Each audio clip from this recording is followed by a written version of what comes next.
What up, everybody? It is the Sunburnt podcast where we talk about comedy and tropical travel. With me, as always, you know him from Tires on Netflix and his unbelievable stand-up special, Move Closer. It's Philadelphia's own Chip Chantry. And to my left over here is Emmy award-winning writer, producer, and storm door king of Milwaukee, Mr. Thomas O'Brien. It's good to be the king. It's great to be the king. And when people tell me they want a storm door, I go, oh, thank you very much. Because I saw that Elvis Presley movie, and I know that's how the king talks. If you're the king of anything, that's how you should talk. That's the way to do it. I think you should be grateful, at least polite. Thank you very much. Elvis Presley was nothing if not courteous. Let's say that. Have you ever seen an Elvis Presley movie? Yes, one or two. Not great. It just proves that looks can get you far. Looks can get you very far. And the man could sing. The man's got pipes. And so, like, they're like, yeah, you can sing. Like, that's me. Like, I'm not a great actor. But if you were like, all right, what if it was like, so he would always sing songs in it. So that was his saving grace. Was not a good actor. And again, we'll probably get some hate for this. But yeah, I don't believe he was a great thespian. But that would be like me. Like, okay, Chip, you're not the best actor in the world, but you can star in a series of movies. But what we're going to do is every 25 minutes, you're going to stop and you're going to hacky sack and do some Mr. Belvedere trivia. Just two things that I'm good at the same time. And then you're like, that makes up for your lack of, you're no Anthony Perkins, you're no Day-Lewis. But you can do some, you can do some Frisbee tricks. You got to be great at two things. I think that's what it comes down to in entertainment. And here at the Sunburnt Podcast, we've chosen comedy and tropical travel. This week, we are going to be getting into the collapse of the Yacht Rock Fest, Chip. The Boomer Fyre Fest. Those guys are having a time over there, if you've read the trades. Yep. And you can do this one at home, too. Yeah. We're going to be talking about an opportunity to take a road trip with a celebrity impersonator. And this celebrity impersonator, if we gave you a million guesses, you would not get it. This is it, but you definitely know it. So this is exciting. It's going to be exciting. We're counting down to Chip Chantry's Thanksgiving in Paradise. We're talking Guinness Book of World Records. We've got more vacation rules and more Buffett facts. Chip, this one's chock full of good tropical comedic stuff. Full of chocks, baby. Full of chocks. Ooh, as a former teacher, does it give you a little bit of PTSD to hear the word chalk? Yes, in any form. It really does, especially this time of year as the leaves they are a-turning. Let's chalk this up to a great episode. Sunburnt Podcast, where we talk about comedy, tropical travel. If those interest you, stay tuned. Front desk. Hi, this is Mr. Chantry in room 308. Do you want to come up and play hide and seek? Mr. Chantry, did you get stuck under the bed again and need me to come get you out? Yeah. And bring the crowbar this time. That M&M rolled really far under. I'll be right up. Chip! Thomas. Episode 34 of the Sunburnt Podcast. We are sitting at 48 days till Chip Chantry's Thanksgiving in Paradise. We're under the 50-day mark, bud. Yeah, it's less than 2 months away. We are going to be in Hawaii doing some stand-up shows. You should come with us. It's going to be a blast. I'm very excited to be at the Blue Note in Hawaii the night before Thanksgiving. I just can't even imagine the vibes. It's such a good scene out there on the week of Thanksgiving. And to have just like a nice comedy show, you can just walk steps off the beach into a beautiful jazz club and see Chip Chantry do his brand new hour that he's been perfecting ever since the release of his last stand-up special, Move Closer. Perfect. It's going to be unreal, dude. And we're doing a bunch of other stuff. We're putting on the books. You and I have both agreed to take a surfing lesson. Yes, we have. We have agreed to do a turkey trot the day after. We're going to do a 5K. We're doing a what do you call it? Like circumnavigational trip. We're going all the way around the island. We will Magellan the island. We're Magellan like a felon. Yeah, we are. Also, shout out Dr. Scholl's for sponsoring this podcast. Got whack feet? Yep. Dr. Scholl's. Start gelling. Start gelling. Ooh, what's nicer than an orthopedic insert on a tropical island, Chip? I think wordplay about that insert. Now you're speaking. Gelling like Magellan, like that gal used to say in the commercial. That's the only thing better than the luxurious feel of just what feels like 2 tubes of toothpaste under the soles of my feet as I walk and run. Ooh, now we're getting into crest territory. Yeah, we are. What color's your toothpaste, Chip? I think the latest one might have like a red stripe in it. Like, not the beer, but just a red stripe, I believe. How about you? Blue? Going blue? I'm so mad at the toothpaste industry, if we can get into it. Oh, my God. Okay. Do we need to buckle in? Yeah, if we want to start controversy, like big toothpaste. When I was a kid, and I'm sure they probably still do it, but like you would have these toothpaste commercials where they would show them holding the toothpaste and then squirting the toothpaste onto the brush, right? Yeah. And they would make this like loopy, like S kind of thing. Yeah. Beautiful. Like they're icing a cake. Mm-hmm. You don't need all that toothpaste. It took me until I don't even want to admit how old I was when I was like, oh, you can literally use a quarter of what they're using and you get plenty of toothpaste. They sold a bill of goods to children in the 80s and 90s that said, use all of the toothpaste every time. And they sold so much more toothpaste. When you just put a button of toothpaste on your brush, you're done. Well, do you remember that one toilet paper commercial where little Jimmy, every wipe, he would use a whole roll of toilet paper? Yeah, he's a cartoon bear, though. So I think that's a little different. It is little different. Little Jimmy, he was like the little toddler, and he was always like, ba, ba, ba, ba, ba, right? Do the whole thing, do a whole roll, get a real big wipe, but 3 or 4 wipes. It would take, it was a 2-3 minute long commercial. Yeah. But it was all behind this 80s marketing idea that if we teach the consumer to use our product inefficiently, we're gonna move more product. I mean, that's exactly what it was. Or it's like that Toyota commercial where the guy would just drive it off the cliff. Mm-hmm. And you're like, he's gonna need another Toyota and probably some hospitalization. But they sold a lot more Toyotas. Toyota, a truck for every day of the week. Just keep driving it off those cliffs. And that's what you get. Man, but the economy was booming, so nobody cared. I do miss, and I think it's something that I didn't appreciate at the time, and I 100% understand why they don't have it. Yeah. But I kind of miss colored toilet paper, like tinted. Remember, there would be like yellow or pink or blue. Now that you say that, that's ringing a bell. Yeah. And I think it's because of the dyes. They were like, it's not good for the water, water waste and everything like that. And but where we're at in the world, like let's just dye our toilet paper at this point. There's nothing fun happening in restrooms. No. Add a little color. Have you ever seen what happens to like a cut vase of flowers if you put a little food coloring in the water? It gets wild. It gets psychedelic. The flowers really absorb the colors. I like to think of your posterior as the cut stem of a flower. So I think you put a little color on there, and now all of a sudden, like orange toilet paper, T-Bone doesn't even have to get a costume to be an Oompa Loompa this Halloween. No. Yeah, speaking of Halloween, I was going to say orange toilet paper. I think you are literally just using Halloween decorations to clean up. Yes, somebody's former pumpkin napkins is now on your posterior, and once you use it, you get the exact logo for the Cleveland Browns.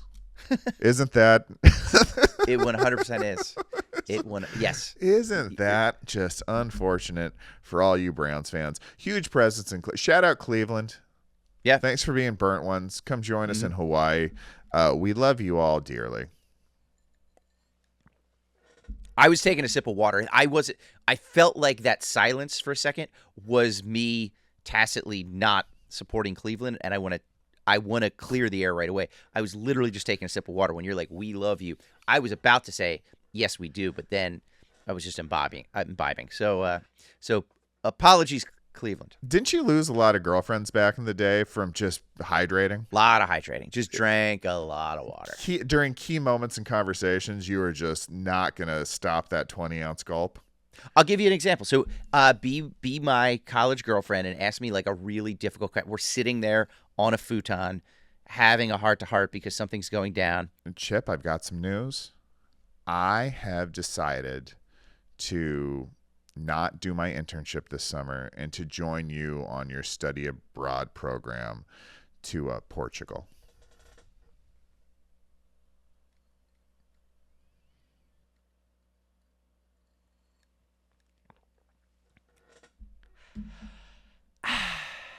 Sorry, I was just taking a drink there real quickly.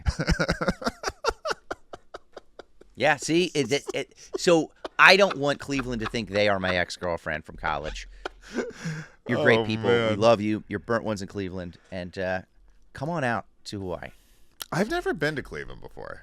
Actually, either if there's a great comedy scene there. I've been told a couple good clubs, and I've never been. I've been to Cincinnati. I've been to Columbus, and I from what I understand, the Cleve is the superior city. Just haven't been yet. A lot of love for Chip Chantry out in Cleveland. I have a bud who from Cleveland loved the Spesh, shared it with his boys. Move Closer, now available on YouTube. Where all the best stuff's available, Chip, including the Sunburnt podcast. Yeah. Whatever Louis C.K. is doing, it's all on YouTube. It's all there. Charlie the Unicorn, everything's there. Speaking of all the best stuff, do you know what we need to do before we go to Hawaii or Cleveland? Yeah. Is before we get that Cleveland sun, I think it is time to put some sunblock on it. Yeah. Okay. By the way, I have a question for you, Thomas. We are putting on some Hawaiian Tropic right now. Yeah, it feels good. It smells good. I'm just asking you point blank. What do you call this product, this Hawaiian Tropic? If you say, hey, you leave it in the house real quick. You're going to the beach, but you leave it in the house, and you tell your wife, oh, hey, I have to run back in and grab the sunscreen. Sunscreen. Okay. Sunscreen. I'll say sunblock sometimes. Oh, yeah. Sunscreen, sunblock. I remember one time because when I was a little kid, I called it suntan lotion. Mm-hmm. And I remember my middle school health teacher, who was also the school nurse, she was pulling double duty. It was a recession. Yeah. And she kind of reamed me out in front of the class. It was like, that's not suntan lotion, that's sunblock. Suntan lotion is what you put on to get more sun. Like it's almost like that oil or whatever you do to try to get it. And I was like, sorry, I'm 12 and I'm trying to put some Hawaiian Tropic on. But man, she was like, she told me who was boss with that one. And I'm always like, oh, I guess it's not suntan lotion. Yeah, it's really weird how you can just internalize those little moments of just like being corrected when you're a kid. Oh, yeah. But that it would stand out to you 74 years later. Yeah. 78 years young. Really means that it made an impact. And also, like, look at that skin on you, buddy. You can tell you've been using sunblock. I've been blocking it up. Speaking of Cleveland, and speaking of, we just did our world-famous Slather. Everybody always loves the Slather. They like to talk about it on the street. Yep. Mm-hmm. But you take a Slather, and you mix it with the city of Cleveland. And don't look this up on the internet, but you get a Cleveland Slather going. Yeah. And that will get you in jail. That'll put you right in jail. That's something I will say is not on YouTube. That is not on YouTube. You cannot look up. The Cleveland Slather. Slather. Removed. It's been removed. But if you do know what a Cleveland Slather is, we're curious. Drop it in the comments below. The definition. I understand it's a sandwich. It's a 2-word review. And it's not shark sandwich. No. Dude, how was your weekend, buddy? I mean, you were just all over the place. Yeah, it was a wild, crazy weekend. It was a lot of fun, but it was I did a lot. I was busy. I did a lot of work, which was good. I got a lot done. But then your boy went to Goose. Work hard, play hard. Work hard, play hard. Even though I hate that term, that's what I did this weekend. Went to see Goose. With your buddies Brian and Chris, who you met at the last Goose show at Madison Square Garden back in June. BC&G. And it was great, man. Did they bring anything funky, Chip? They brought a lot of funk to the house. It was at the Man Music Center where I saw Fish earlier this summer, where I saw Goose last year. And just this outdoor amphitheater right on the outskirts of Philadelphia. It's just gorgeous. And that's Leslie Mann's amphitheater? That is, it's the Leslie Mann Music Center. Yeah, she comes and sings, not unlike Elvis. She comes out and sings, like she has it in her rider where even during somebody else's concert, she comes out every 20 minutes, does a quick number, then leaves stage. And she's just exasperated by a man She's very angry at a man, and she's do all the work, and she's getting no support. She's getting no support at all. I don't think we've talked about this before on the podcast, but me and my wife were having brunch sitting next to like a bunch of younger women from the fitness industry.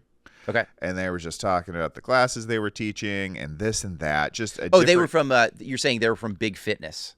Big fitness plants, probably. Okay, good. Yeah. But they were just chatting, and we love to eavesdrop.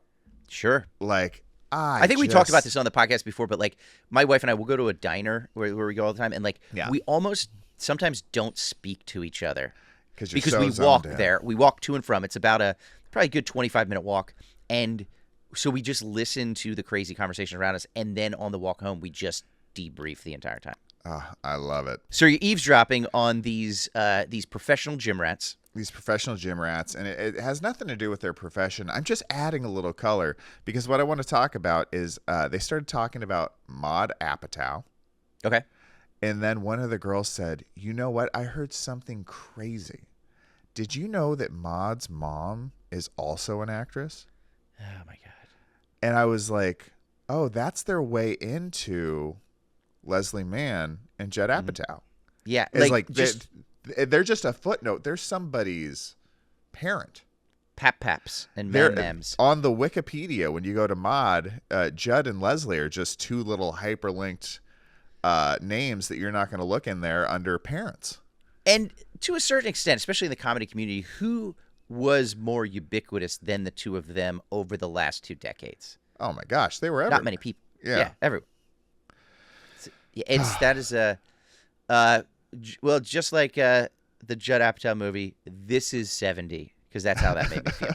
I know, and yeah, like I before that happened, I was like, we're all at the same restaurant. We're all probably in pretty similar stages of life. We all look great. We all work on our bodies professionally. Yeah. And have all the collagen nature ever intended a person to have. Yeah. And then after that, I was like, we got different Apatows as our entry point. Yeah, different appetizers is what I'll say. Yeah. That's like a reverse Nepo baby situation, I think. Yeah. It's not like, here's Judd Apatow and Leslie Mann's kid. It's like, did you know that Judd Apatow is a Nepo daddy? He's like a Nepo daddy, yeah, and a Nepo mommy. That's what they are. They're just bringing them along, like, Jimmy Kimmel brings his family. Like that's how they probably picture Maud Apatow, the pillar of the breadwinner of the Apatow family, and she just lets mom and dad come in every once in a while. All right, let's put that on the board. Let's circle this. Maybe this is something we work on writing up. Nepo daddy. Nepo daddy. Yeah, let's get that. If one of our viewers could mail that to us right now, just so we have the idea. My assistant had to take the week off, so we're asking you at home. Yeah. Please take notes on the podcast and then mail the hard copy in. We'd appreciate it. And by the way, I hope your assistant Joshua is feeling better. I heard that he accidentally fell down the steps at your office, and you happen to be standing right next to him when he accidentally fell violently down the steps, and you watched the whole thing happen. So I'm sure that was very traumatic for you, and also exasperating too, because I know that he had your car detailed at a place you didn't approve of. Yeah. So you're going through that trauma. You're standing right next to him, and then all of a sudden he falls down a large set of stairs violently. Yeah, and I mean, you have to imagine how emotional I was about the whole thing, because there was the car situation, and you know how I love my baby. Mm-hmm. I love my baby. It's not a Mazda Yuata. It's a Miata. Yeah. But imagine how challenging it would be to have all that going on, your assistant tumbling down the stairs, and I'm sitting there holding the wrong coffee from Starbucks. Insult to his injury. Yeah. And it was tough for all of us, but it's just like, when you say a splash of milk. Mm-hmm. You mean a splash of milk. And they give you at least a splash and a half, if not 2 splashes. It's too much dairy. It's too much dairy. Nobody needs that much dairy in the morning. Do you know what I call too much dairy in my milk? What I call that order? That's called a stair pushing. Oh yeah, that's a stair pushing amount of milk in there. Yeah, and you kind of it's not a venti, it's not a tall, it's not a cute little naming system. It's just like 1-story stair push, 2-story stair push, 3-story stair push. 100%. Chip, I mean we are rocking and rolling today, wouldn't you say? Yeah. Speaking of measuring sizes, we need to measure some of these stories right here. That's the best segue I've ever heard. Yeah, Let's I measure. think I nailed it. I nailed it. Let's measure some stories, everybody. Yeah. And shout out to Joshua. Get better soon, bud. And also best of luck finding a new job. I don't know if this is a rumor or not. I heard he was recently terminated. That's just the rumor that's going around town. No, he recently auditioned to be in the Terminator reboot. Oh, okay. Yeah, that's the problem with assistants out here. They all want to act. They all got another gig they're really trying to get. But did you hear this thing about Elon Musk? Like, a story's been circulating about Elon Musk and his longtime assistant. I do not know if it's BS or not. And once again, we're not going to look it up. That's not this type of podcast. No, we're talking about what we heard. This is secondhand news. But apparently, a longtime assistant, the man is worth quite a bit of money.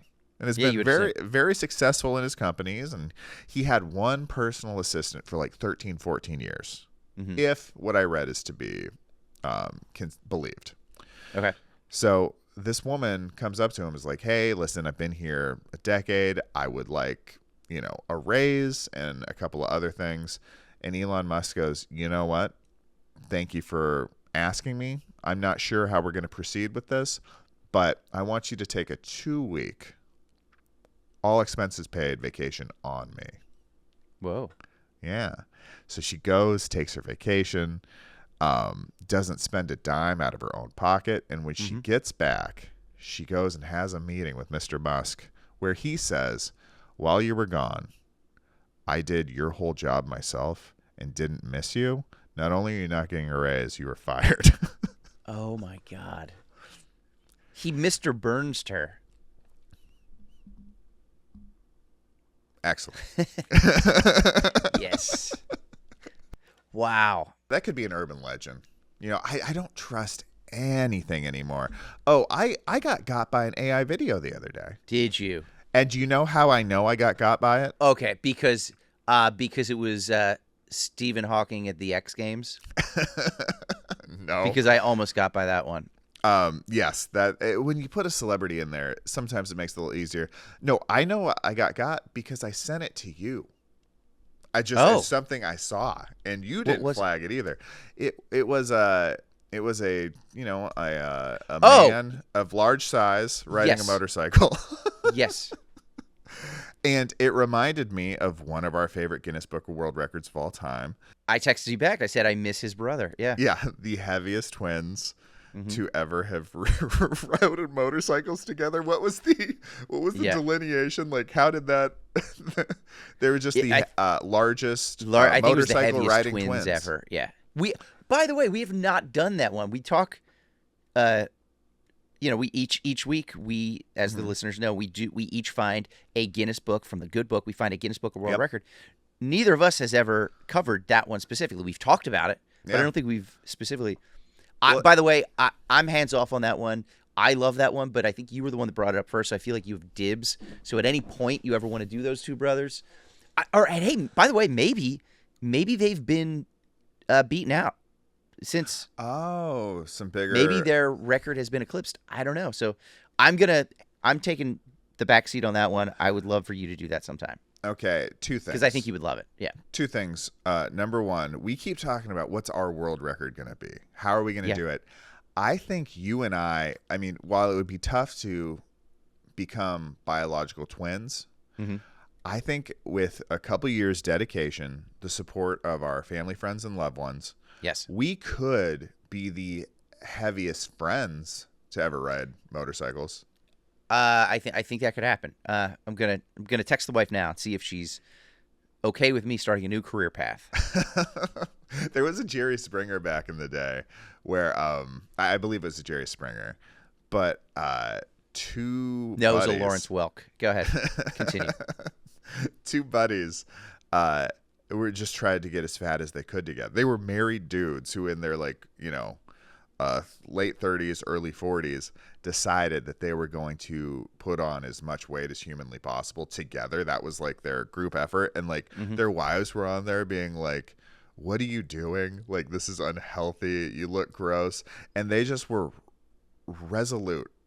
They stood there firm. They stood their ground. They're just like, You don't know anybody dedicated enough to double their body weight in 7 months. We did that. We did that. Yeah. And I mean, you come on TV and tell us that our achievements don't work. It's the leg lamp. It is.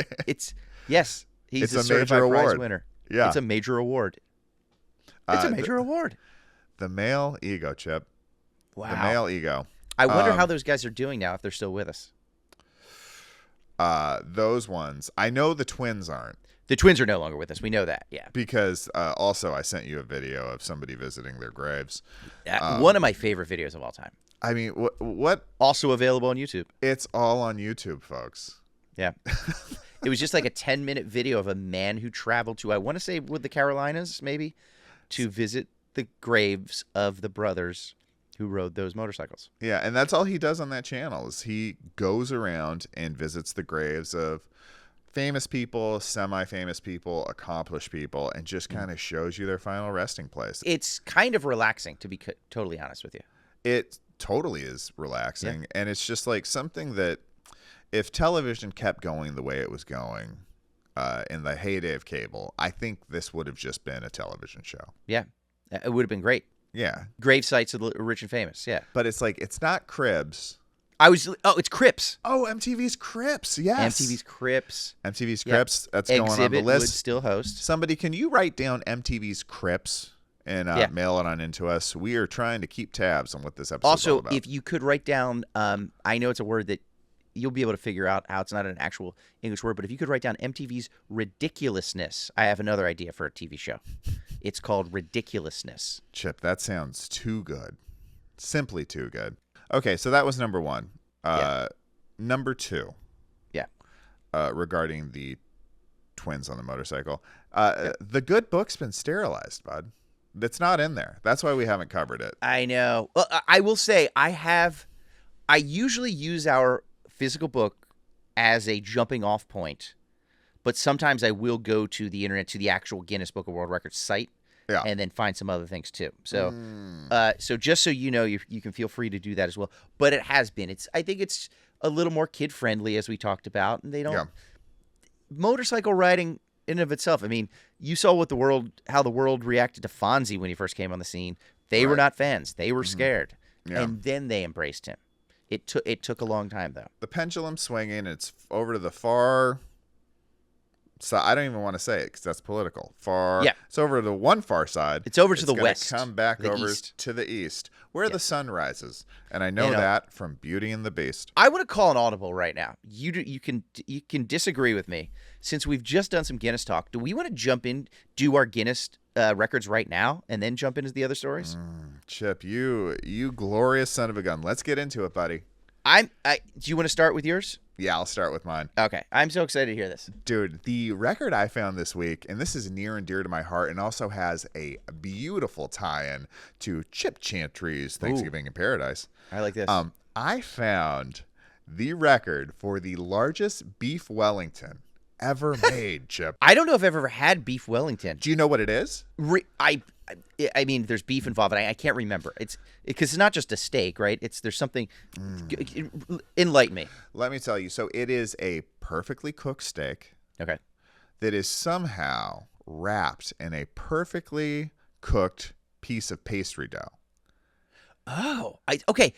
How did I not know this? It's one of the most challenging things to make, from my understanding, because you got to nail both. It's like hacky sacking and doing Mr. Belvedere trivia. Oh yeah, and that's why this thing is ready to star in a movie. Yeah. But basically, for me, in my world, made famous by Gordon Ramsay. Like, it's one of the toughest things to make. So it's like on the TV shows he does. It's like people have to make that every once in a while. How have I never even seen this before? This is crazy. I feel like I'm a man in my 40s who just learned what beef Wellington is. Let me ask you this: Have you had it before? Have you tasted it? Oh yeah, dude. So I don't know if you heard, but our old friend Aaron Rice. Yeah. Me and him would sometimes leave. Oh, rice, another food I've eaten many times. Yes. We would leave work like on Friday, go to Burbank Airport, go to Las Vegas, and our first stop would be Hell's Kitchen, which is one of 2 places on the planet that I order beef Wellington, and we would get what we called Welly bellies. Oh my God. So it was always our first stop if we could get a reservation. Not always the easiest thing to do, but it's just so good. But it is so rich and so decadent. There's also I believe there's some kind of mushroom like paste that goes in between the meat and the That sounds dough. about right. Yeah. And it's because of all the different mediums, and then there's just the one oven. Really tough to cook this thing to perfection, but like once you nail it, you're a really good chef and everything's good. So that Hell's Kitchen, a Gordon Ramsay restaurant, is one of the Gordon places Ramsay joint. Yeah. I've gone. And then the other place on the planet that I get a beef Wellington at is a very nice steakhouse in Waikiki called Highs. Really? It's literally 2 blocks away from, like maybe 3 blocks away from the beach, kind of where the really luxury hotels are. And you just walk back. It's like in the basement or like the first floor of what I think is like a condo building otherwise. And it's just beautiful restaurant. Some of the rooms have just like that mahogany wall look that you get in like some really high-end places. Of course. Really cool art. There's always live music there, cool drinks. Everything is delicious. And it's like kind of the nice meal we do in Hawaii. Okay. I'm in. I love it. But beef Wellington, and like it's so rich that half the time me and my wife will just share one. Right. So we cut it in half, and then at Highs they have an option for any meat entree to be split in 2, and then they'll bring you extra sides for like $10 or something. It's like a good value, nice. But it's also an appropriate amount of food because like it can get really heavy. But this is the world record's largest beef Wellington ever made, Chip. Wow. I don't even know what a normal Wellington is. I'm guessing 6 to 8 ounces of meat covered in dough. Do you care to venture a guess at what and this was from Gordon Ramsay and another chef. I forget his name. It sounds something Italian, but I think it's American, like Diavola or something like that. Okay. But do you care to guess what the weight was on this beef Wellington? 1.5 pounds. Oh, Chip. It was 56 pounds. Oh my God. What? And 12 ounces. It was made out of 6 steaks that were held together by meat glue. And I don't know what meat glue is, but apparently it's a thing. I'm learning about beef Wellington. I'm learning about meat glue. Yeah. Oh, this is an education. This is an educational podcast, everybody. Yeah. Like, subscribe, comment if you know what meat glue is. Yeah, glue your meat. 6 humongous steaks, basically glued together, wrapped in so much dough, cooked for 10 hours, and then, I don't know why, but I'm guessing because of the laws of thermodynamics or whatever, I'm guessing they cooked the meat separately first. Yeah, you would assume so. Then they covered it with the other stuff, covered the dough, and then finished it off with blowtorches, Chip. Oh, my God. If you're into it, when we're in Waikiki, we'll all hit Highs, and we'll get you a slice of that welly belly, and you will truly come to understand how gargantuan a 56-pound-plus beef Wellington can be. I love the good book, Chip. I didn't think I was going to be talking about beef Wellingtons, but I found it. Great tie into Hawaii. Great world record. Thank you, Guinness Book, for keeping the mind stimulated and the world fascinating. Exactly. A new edition came out, Chip. I saw it online. The 2026, I believe it's already out, already available. Okay. We'll keep rocking with the 2025 because we bought them, and them books ain't cheap. Exactly. But it's also still 2025, so I think it's fair play. Fair effing play. All right. I got one that is Hawaii adjacent. It is tropical adjacent. I love this. This is something you probably would not want to try after eating some beef Wellington. I will say that. Okay. This is the longest swim with a monofin. A monofin? So like a mermaid? Like a mermaid fin. Oh, no. Like one of those little, like, so like you put, I'm a merman, father. A merman. So this is the longest swim with a monofin. Okay, mermaid. Okay. I love it. So Merle is her name, Merle. Merle Liven. It's Liivand. Her name almost looks like Roman numerals, but Merle Liven of Estonia fame, an Estonian swimmer. She did the world's longest monofin swim in Biscayne Bay in Miami. So outside of Miami, off of Miami, Florida. That's warm water. Warmer than Estonia, I'll tell you that. I'm sure she was glad to be there. Yeah. Yeah. She did it on April 15th, 2023. Okay. And boy, what people will do to get out of doing their taxes. Taxes are due today. You got to finish the work. You know what? I'm just going to slap on this mermaid outfit and swim a couple miles. But there is a big, I don't want to get too in the weeds and IRS stuff, but a big monofin deduction available for those who do it professionally. Exactly. Yeah, you have to be a money-making monofinist. Yeah. Which there's not too many out there. So, if you don't know what monofinning is, it is, like you said, it is the Mermaid Swim. Apparently you can't really use your arm. It precludes the use of arms. Because, mermaids aren't doing the breaststroke or the freestyle. They're basically just fluttering those arms around kind of uselessly. Yeah. And then just, I'm taking this right from the good book. It relies solely on, quote, undulating the core and lower body and propulsion with the monotail. So undulating, first of all, I think we might need to add an explicit warning to this episode. Yeah. Just the undulating movements of a mermaid, an Estonian mermaid in Florida. Fair warning, this is going to happen, but I think you and I need to try and undulate right now to what our understanding of undulation is. It's just kind of like a... Yeah.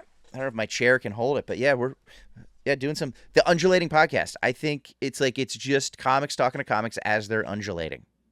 I mean, can you imagine the cores the comedy world would come out of that podcast with? Everybody would just be rocking it. Yeah. I mean, I think somebody would poop that pants. You give me a whole season of undulating, comedian on comedian.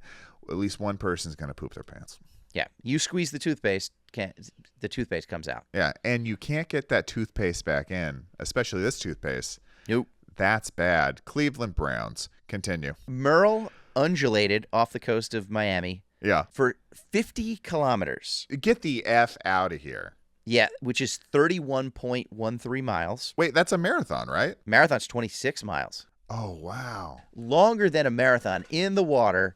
Now, she did have the use of a monofin. I think that is helpful. But she undulated her way 31 miles. It took her 14 hours, 15 minutes. Dude, this is insane. In the ocean? And here is the kicker, Thomas. You ready for this? I mean, she's the kicker. She's undulating. She's the undulator. Here's the undulation right here. Okay. This woman, Merle Liven of Estonia, is also an advocate against marine pollution. Okay. Where that means she hates to see when Marines are on leave and they just throw their shit everywhere. You know. Yeah. Also, she doesn't like when people litter in the ocean. Sailor, clean up that trash. She is an advocate for against marine pollution.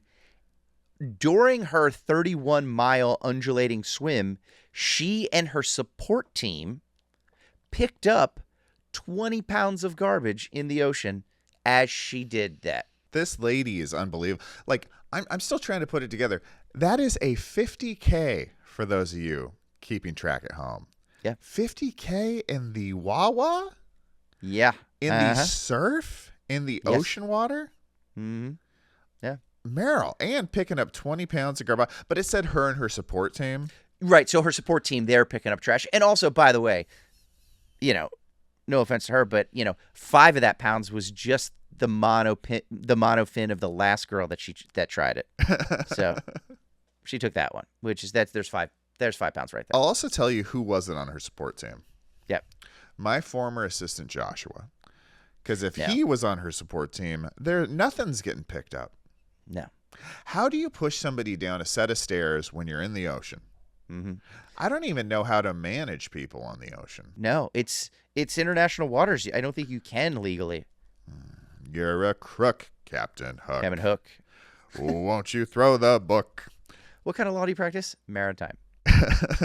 Jareth Cute story. By the way, this is the 5th time that Merle has set this record. So I think she just keeps, I don't know if she's always beating herself or there's other people, but she has set this record 5 times. So this is the longest now, 31.13 miles. Wow. And in closing, I want to give her credit. Like, you see sort of these stories of like people swimming long distances dressed like a mermaid. Yeah. This is where I think we can set a record. We were talking about the heaviest friends, the heaviest podcasters. I think we can do this. Like, what if it's just like the longest distance swam dressed as a robot? Yeah. You just dress up like a robot and you swim 2 laps in a pool. Do you think anybody's ever dressed like a robot and swam 2 laps in a pool? No. World record right there. Okay. The furthest distance swam dressed as Warren G. Harding. What if you and I were the 2 guys to swim the longest distance in a horse costume? A 2-person horse costume? A 2-person horse costume. Yeah, I mean, I'd have to bet that the distance on that is shorter than most. You know, it is because of all the drowning. The drowning. Yeah. And the darkness underwater. Uh-huh. You know, but there's no records without effort. You know?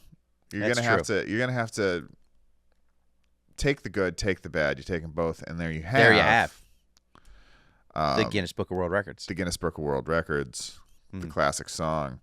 Well, yeah. Chip, I mean, unbelievable record. And I really I think there is something about it that's a little silly because it's a mermaid costume, a monofin. Yeah. Like, that's a subculture of people who really enjoy. But she is also like a very professional swimmer too. So it's like silly, but not. To swim that far, period, much less just undulating with a fin. Like, the distance is so impressive that it takes the edge off of any silliness you feel once you really dig into it. And she's also got to be shark bait too, if you think about it. Like, oh yeah, you look like something they eat, like a bluefish or something. Yeah. But have you ever been in that Miami water? Yeah, smoking. It is smoking. It's just bath water. You can go in the middle of the night. You're doing great. It's I get it. I get it. Yep. I think she really enjoyed that swim. I believe so too. Yeah. I'm also bummed that they were able to find 20 pounds of trash just on a swim. That's there should be no trash. It's the ocean. I know, Thomas. I know.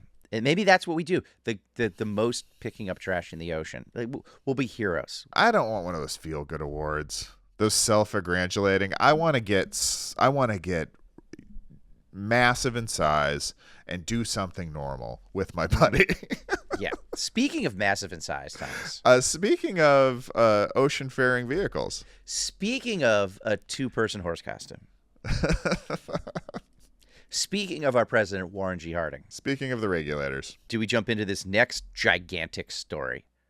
By the way, we have 2 stories. It doesn't matter which one we are. It's just, I think that segue from both of us was so good, it doesn't matter which one we go to. It doesn't matter. We've got them mesmerized. Whatever we say next, it's gonna go down pretty smooth because it came with a beautiful appetizer that got your palate primed. Wrap your pastry around this meat is what I gotta say. Phyllo dough. There it is. There's the T-shirt right there. The Sunburnt Podcast. Wrap your pastry around this meat. Mail it to us, viewers. We prefer not college ruled paper, wide ruled from a spiral notebook. There is nothing more depressing than opening up a notebook and seeing a wide ruled. I open, I'm like, oh, a child was just here. This does not. Give me college rules. I want grad school level. Like, that's what I want. Tiny spacing. Yeah, how come it is the higher you are in your education journey, the smaller the lines? Fine motor skills, Thomas. Fine motor skills. But we all know those peepers start to go. It's a diminishing returns at some point. That is true. You got to go back to wide ruled. Yeah. Yeah. It's once again, it's the pendulum. That's the north south. Yes, it is. Yes, it is. Time and space. We're going to talk about the collapse of the Yacht Rock Fest, the Boomer Fyre Fest, Chip. What's going on? I know you've had your finger on the pulse of this story since it started happening. And as two people who are planning an entertainment event in a tropical location, we could not feel any more for these folks who are putting this fest together, having a little bit of public trouble with it. If they can't do it, what are we doing, right? But they have a little bit more overhead than we do. Let's just say that. Chip Chantry's not demanding the rates as some of these acts. So there was the Sunset Fest Cabo. Yeah. And, of course, we all know Cabo is in the great state of Wyoming. Down there in Mexico. Sunset Fest Cabo. It is taking place October 24th to 26th. That's 2 weeks from now. Okay. Yeah. It is they're calling it the Woodstock of Yacht Rock. I love it. This is all the Yacht Rock superstars. So we've got a lot of tremendous branding going up front. Like, yes, they're doing some good stuff here. They have a clear goal. They have ambition. They're not like most people who are just sitting on their hands, doing nothing, belly aching, wishing the world was different. They're picking up the phones. They're sending some emails. They're putting their name and reputation on the line. They're getting venues selected. They're getting insurance. They're doing all the stuff we've done for Chip Chantry's Thanksgiving in Paradise, except in a larger scope. They're trying to do the Woodstock of Yacht Rock, Chip. Yeah. It's a big undertaking. And the man to thank is Joe Puerto, who happens to be the front man of the 70s band Ambrosia, a yacht rock band. If you remember Ambrosia, you're the biggest part of me. Ubiquitous late 70s. I want to say late 70s. I could be wrong with that. It could be early 80s, and I apologize to the Ambrosia fans out there. Is Ambrosia a disease or a skin condition? I think it's a dessert actually that might give you a disease. Oh, all right. It's a dessert. It's like almost like a salad, but like it's like the salad of the gods. I think where it's like I think there might be like it's almost like I could be wrong about this too. Again, we're not doing the homework, but it's like almost like this. There's like it's almost like pudding, like tapioca, maybe like fluff kind of stuff with like fruit and such inside of it. So that's ambrosia. Oh, I thought it was a skin condition. I thought it gave you like a red hue. I think you're thinking of vitiligo, maybe, or maybe Viggo Mortensen. Viggo Mortensen. You're thinking of Viggo Mortensen, one of the best yacht rock actors out there. Yeah, and also, I mean, just great complexion. Great complexion. Yeah. Okay, continue. So it's coming up in 2 weeks. They have some of the biggest yacht rock artists out there. Okay. And by the way, what a great time. October 24th to 26th. Oh, dude, there's no better time to be in like a tropical location. You're just getting those first whiffs of fall. You got spooky season. You're right in the middle of it. And you come home just in time, hungover to take your kids trick-or-treating. Yeah, dude. Put on that ghost costume. Grab a pillowcase. We're going to go beg for treats from the neighbors. Yeah. What's that clanking going on underneath your ghost costume? Shut up. It's not a six-pack. So, okay. Some of the artists, I mean, big names. Kenny Loggins. All right. Love Kenny. You ever seen Kenny Loggins? I've never seen him in concert. I've seen photos and videos of him. I saw him on the Live the Unbelievable Dream tour. Oh, okay. And I knew one song at that point. I was in high school, went with my friends. It did not play Highway to the Danger Zone until the third encore, Chip. Really makes you wait for it. Live the Impossible Dream. That was the name of the tour. Live the Impossible Dream. I just thought that was such a hilariously cheesy thing to put on a t-shirt. It was just his face. Live the Impossible Dream. And now that I'm like an older person who is seeing like what life can just do to people, I'm just like, live the impossible dream. Live that dream. What an inspiring thing. Absolutely. I've completely changed my perspective. You just have like an airbrush picture of him. It just looks like it's like a funeral message, like just at the bottom. But like you know that's exactly what it was. That's perfect. All right, sorry about that. So we got Loggins on deck. We got Loggins. We don't have Messina, but we got Loggins. We have Rick Springfield who sometimes gets confused with Loggins, Jesse's girl, etc. Yeah. Okay. We have Christopher Cross sailing, maybe the Yacht Rock god himself. Uh-huh. Right? Christopher Cross, big name. Alan Parsons of the Alan Parsons Project. Were they? I want to say Wheel in the Sky, but I think that's Journey. I forget, but big band. Pablo Cruz, that's just a great yacht rock name. That's the business you go into if your last name is Cruz. So those are some of the big acts. Yeah. However, record scratch on the Yacht Rock hi-fi. Yeah. In recent weeks, a majority of the acts, including most of the headliners, have canceled. They've dropped out in very recent weeks. Loggins is now gone. Springfield, gone. Cross, out. Alan Parsons, see you later. Even, this is my favorite one, Thomas. Even Ambrosia has backed out. The band that the promoter is in has backed out of the event. Okay. So this is Chip. Don't get any ideas. If you pull out of Chip Chantry's Thanksgiving in Paradise, Thomas, you're gonna have to do a tight 45. If you want to see a grown man have a panic attack for 45 straight minutes, what could be tighter than the undulating I'd be doing?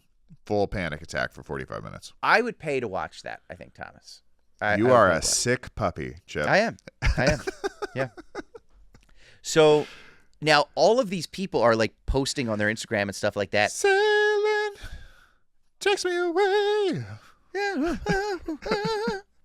Sailing. I'm going to be sailing to another gig where they're just basically like, you know, due to situations beyond our control, we can no longer do this. It's always like one of those things, right? Yeah, and when that many happen, you have to think, and I could be wrong, this is a complete assumption, but I think generally, not even about this situation, generally you think there's probably some financing issues at some point. When that many people are simultaneously backing out, yes, gracefully, but backing out, you think maybe something's changed in the economics of the festival here. Yeah, so no explanation has been given, and like they hadn't put anything up on the, like, people have purchased tickets, everything's still basically listed. I think they might have like gotten rid of like some of the names that have backed out, but it's like they're like, are you guys still doing this? And there was like sort of radio silence for a while.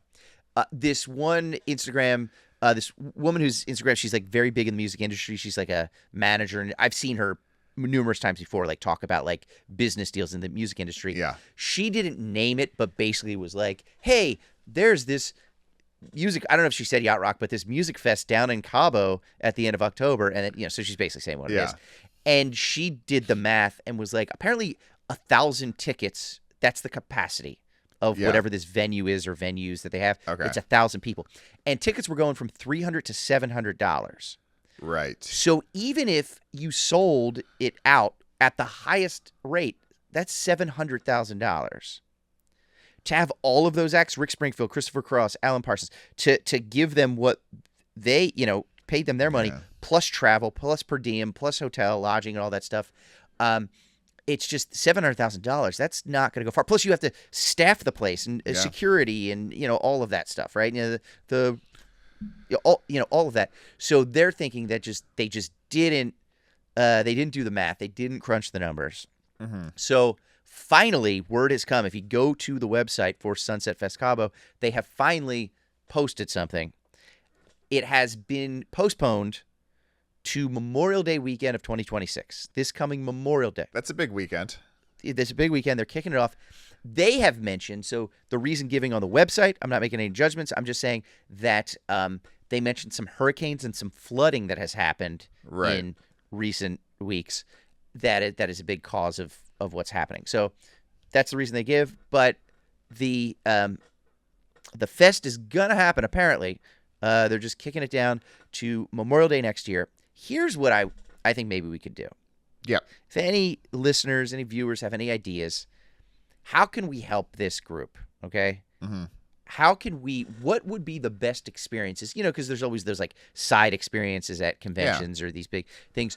What, like, the Jimmy Buffett buffet, like what could you do that would be like a fun outing or a fun event with or without some of these artists?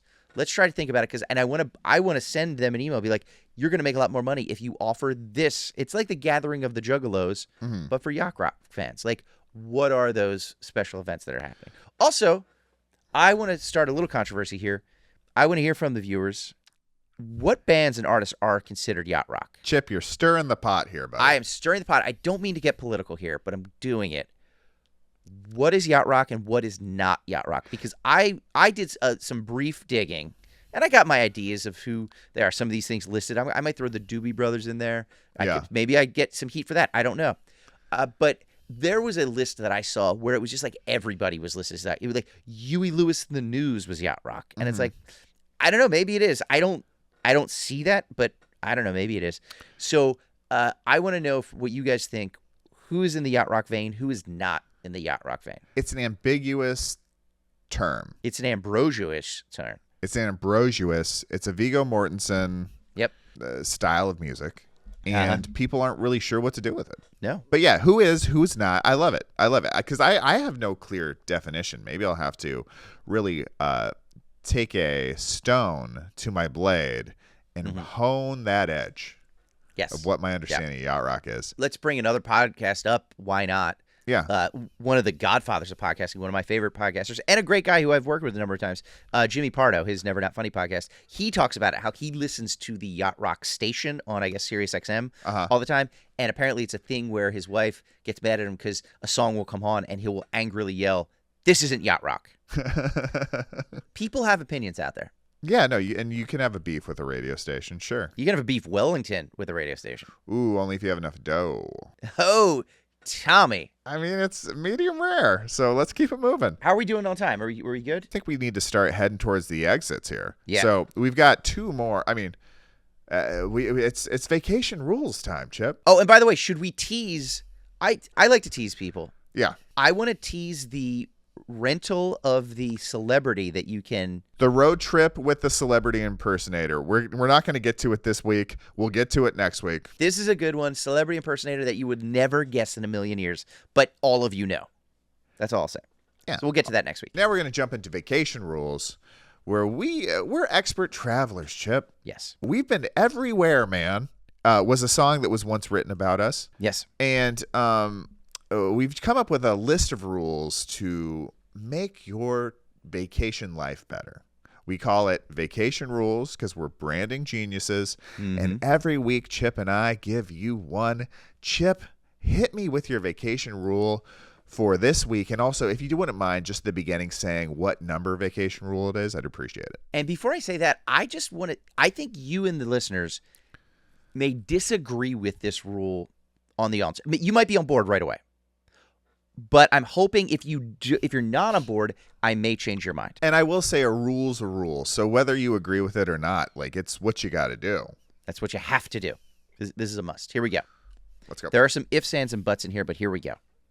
Okay. Vacation rule 483. If you're going on vacation for a week or more, and if you have the opportunity, do a load of laundry. It resets the whole vacation. It restarts it. No more rationing underwear.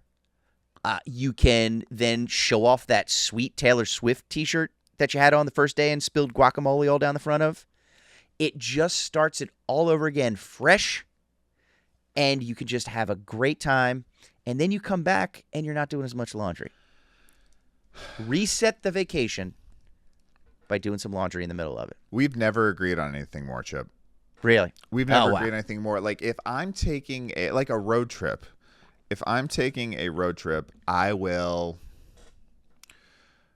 try and get, like, the 5th day, 4th day, an Airbnb that has a washing machine for that reason. I also, a lot of hotels, people don't know this, but a lot of hotels, even hotels that you think don't, have coin-operated laundry machines. There are laundry rooms somewhere in the basement, somewhere there. Yes. Yeah. Like, I can tell you, like, I know in Waikīkī, where Chip Chantry's Thanksgiving Paradise is, right next door to the Outrigger, which is where the Blue Nut Comedy Club is, and the Moana Surf Rider, I'd stayed there like 4 or 5 times. I never had any idea. There is like coin operated laundry right in the bottom of the thing. There's like a little basement area you got to duck through.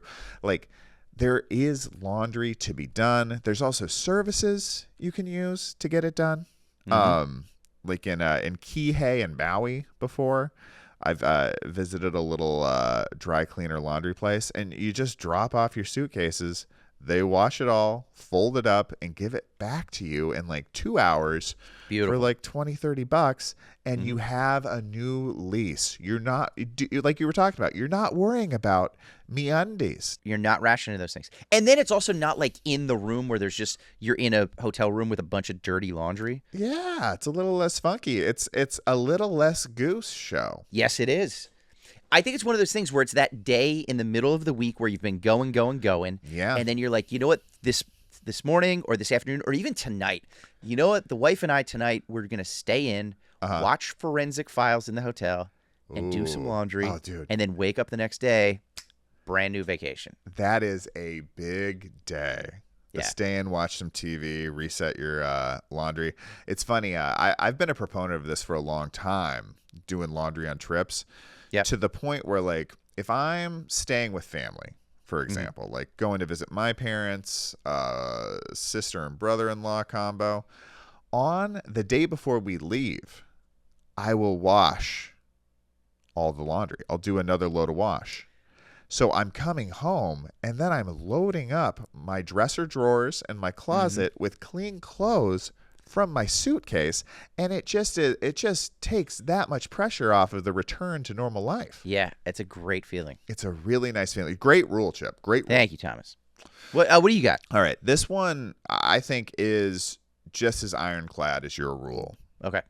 I think it's just straight down the barrel. I think it's a fact. So this is vacation rule 36.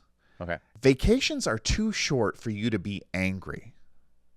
I don't care if the hotel room doesn't look like the picture, if your girlfriend turned out to be one of those lizard people, if your bed is mostly bugs, or if your girlfriend won't go on that scuba diving trip with you because she's busy eating the bed.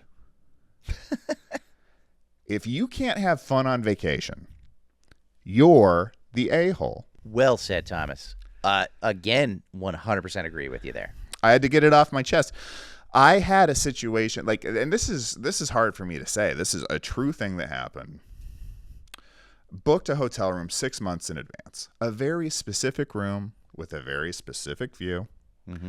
And when me and my wife flew halfway around the country, or around the world, basically, to get to said location, they did not have our room. No bueno. You want to just like, shrug it off or whatever. But like, I couldn't. I felt like my girlfriend was disappointed. It's difficult. I felt like we made these plans long in advance. And then like, I couldn't get over it for like 3 or 4 hours. I was in paradise and I was fuming angry. And then once I shook that off and got back to being in one of the most beautiful places in the world with my favorite person in the world, and just soaking into what that actually is, I've never felt sillier, and I will always regret the 4 hours I spent just being furious in the wrong hotel room with no view, even though I'd done all the planning to get it. So like, when you get there, when you're on vacation, roll with the punches. If there's nothing you can do, it's only going to hurt you. You're only going to rob your vacation. The person at the front desk, like, you're probably the 5th person that got mad at him today. Their world's not going to be any different, but just enjoy it. Do yourself the favor. Don't get mad. Get even is what you're saying. Get even. Get even. Yeah. Oh, yeah. I'm not saying don't give them a haircut they weren't expecting. Don't not push them down a flight of stairs. Yeah, I'm not saying don't ask them to get you a coffee and meet you 3 flights up. I'm not saying that. No. But what I am saying is, like, take a deep breath, realize where you're at, and know that you're only robbing yourself with that anger. Chip, you ever been angrier than you should have been at something? No, but I'm looking forward to experiencing it someday. I think people think that I'm a very nice guy. You are. You're very polite. You're a very nice guy. You care about people. I care about people, but there are certain times and certain things that, and it's little things that set me off. They're not always little things, but it's people being disrespectful, people, whatever, that will set me off, and I will flip out. But then I kind of get it out, I feel like. So then if something big rolls my way, I can handle it a little bit better usually. Yeah, that is interesting. I find that to be the case. Like I can carry around a lot of anxiety. I can get upset about stuff. But like when real things happen, when there's something to actually be nervous about, like I'm not. I don't know why. I don't know why. When there's like, something that I should be furious about, I can kind of keep it under control. The little stuff, though, Chip, will nag away at me. Yep. And I remember early in our friendship, I saw some of your act, and at the time it was kind of about like, you being maybe a little more passive, maybe not being the toughest guy in the world. There was some jokes in that area, and so like that really informed who I thought you were. And then the first time I got into a car with you that you were driving, I was like, motor vehicle. Yeah. I was like, this is not a passive, timid guy. This is somebody who's ready to rumble. I am driving in the streets of Philadelphia right now, and I have no patience for nonsense. Yeah. I was just like, yes. The curtain comes back. You're like, oh, wow. This is who that is. I feel like over time though, I've seen, and I think this happens with everybody, but like your act and who you are is like getting closer and closer together. It's just like, it's like becoming, not that it was ever inauthentic, but it's like, no, but that's what a good comic should hopefully do, is like when, they say like, like the more you become yourself, the more it's probably going to work. Yeah. By the way, I did this just yesterday. Daddy went out yesterday, bought some pumpkins. Ooh, pumps. It's that time of the year, Chip. It's that time of the year. We didn't go to Pumpkin Patch or anything. Just went to the grocery store. I had to pick some things up at the grocery store. Yeah. They had the pumpkin crates out front. Got 2 nice big pumpkins. Good, really nice. Uh-huh. And I got in line. Had just a few items at the grocery. At the grocers. Yeah. The supermarketo. And there was a lady in front of me. A little bit older. Not like elderly, but a little bit older, but whatever. She was taking she's one of those people who, it's like, no offense to the people of Southern California, but every morning before I would get on the bus to go to Burbank to the show where we were working on for those 6 months, I would stop in the 7-Eleven. I would get a bottle of water and an apple. Yeah. Every morning I did the same thing. And every morning I would see almost the same exact people at that 7-Eleven right there. Yeah. And almost without fail, every one of them in front of me would get up to the counter, put their stuff on, and then act surprised that a cash transaction was about to happen. They're like, oh, yeah, I guess I should fumble for my wallet now. Uh-huh. It's like, it's 7:30 in the morning. We're going places. And it's just infuriating. So yesterday, same thing. I'm in there, and this lady is fumbling around for a quarter. She doesn't need the quarter. She could actually just pay with more cash, but she wants to get rid of the change. She wants to get a whole dollar back. It's down at the bottom of her little change purse, and she's playing with it, and she's talking about it, but she's in no rush. And I'm next in line, and then there's like 5 people behind me. I am furious, okay? But I'm buying pumpkins and almond milk, right? Yeah. This is where during the pandemic and during just the way the world we're in, I think a lot of us look at ourselves that we are victims. Uh-huh. We're angry. And like, I don't want to talk about like victim culture or anything like that, but it's like, I've been wronged, because I think we've been wronged by a lot of things. And so then it's like, if somebody gives away your hotel room, you've been wronged. And then you go to anger or sadness or whatever it is. And I sometimes forget that I'm funny. And I'm just there. I'm just kind of staring her down, but I know I'm not being overtly a dick, but I'm not being happy with it. And she could tell that I was sort of giving her the eye, whatever. And then she said something. And then the lady who was checking her out said something. And then I was just like, you know what? And then I said something really smart ass to her, but funny. Uh-huh. And like, it was in a very joking way that was like lighthearted. Yeah. I made this lady cackle, laugh, but like also no. And then the lady checking her out and even the lady behind me all laughed, and we all had a good time. And like, she was done by then. I was like, oh, use good, not evil. I could have said something shitty or just like really stared her down, but I was like, oh, you know what? Let's be funny here. and it felt really invigorating. I felt like I hadn't used that skill out in the wild in a while. I love you using your skills in the wild, Chip. That's what I try to do. always have. That's what I try to do. That's a beautiful story, and I love. But also a beautiful rule. Yeah, you don't have the time to be angry on vacation. No.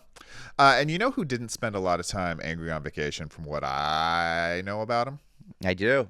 The man himself, Mr. Jimmy Buffett. We're going to wrap up the show here by giving you some facts about Jimmy Buffett. Me and Chip have just got our little noises in the annals. Mm-hmm. We put our noses in the annals.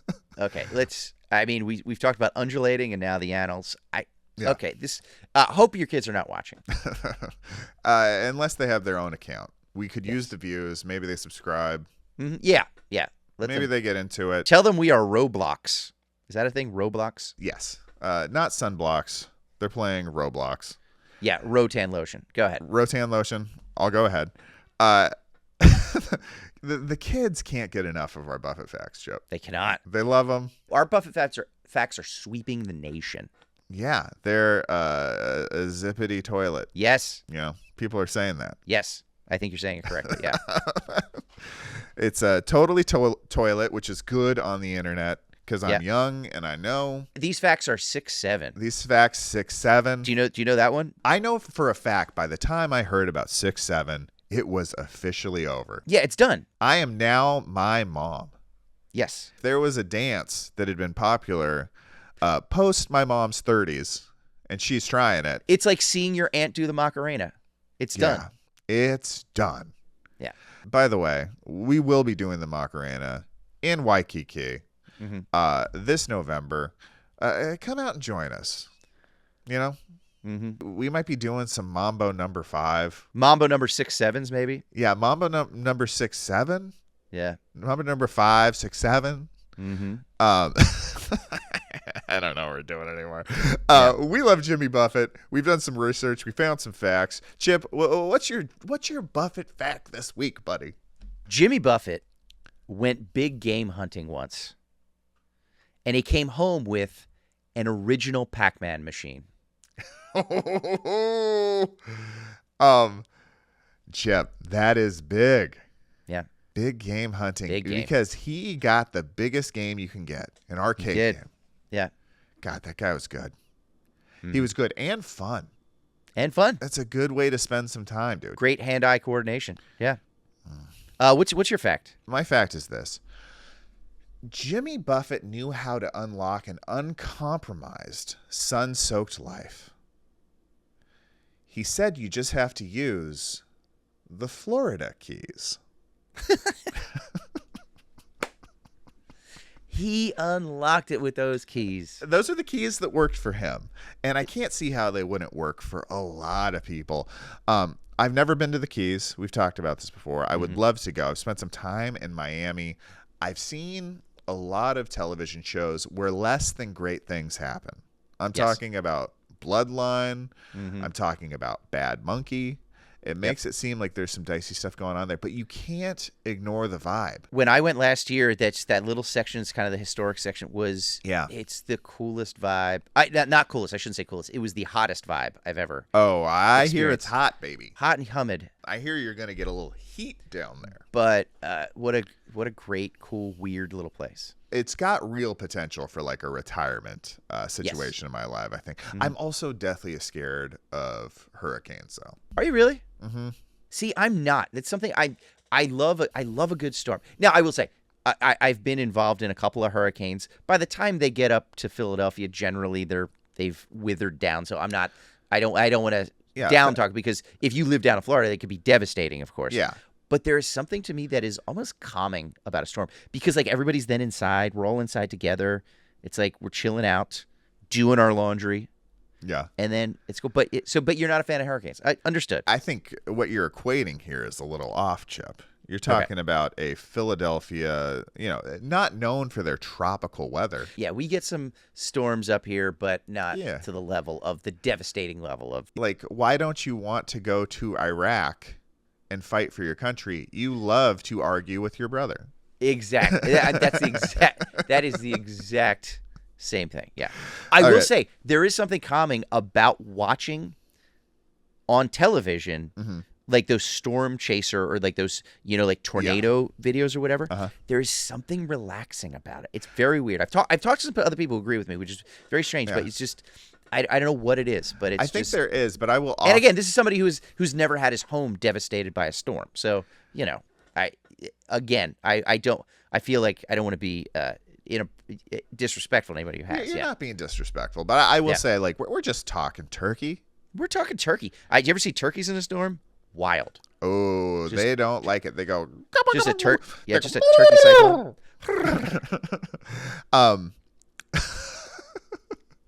But I will say there's something calming about the storm chasers, the ones who can see it and are chasing after it. There is nothing more unsettling than the local reporter in an active hurricane. Oh, yeah, you're not a fan of that. It is just yeah. Really blowing. I don't know how they get their mics to work.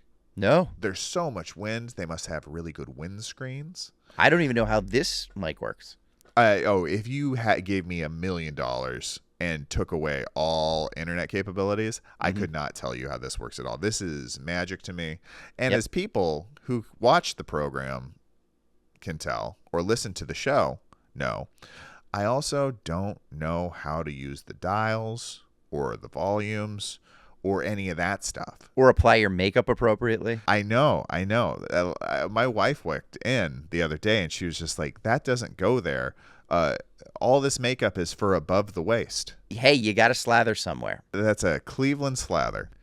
All right. That might be the name of the episode, Cleveland Slather. There it is. We got to get out of here, Chip. We've stayed too long, but I've had so much fun. Thank you so much for watching. Thanks for being our friends.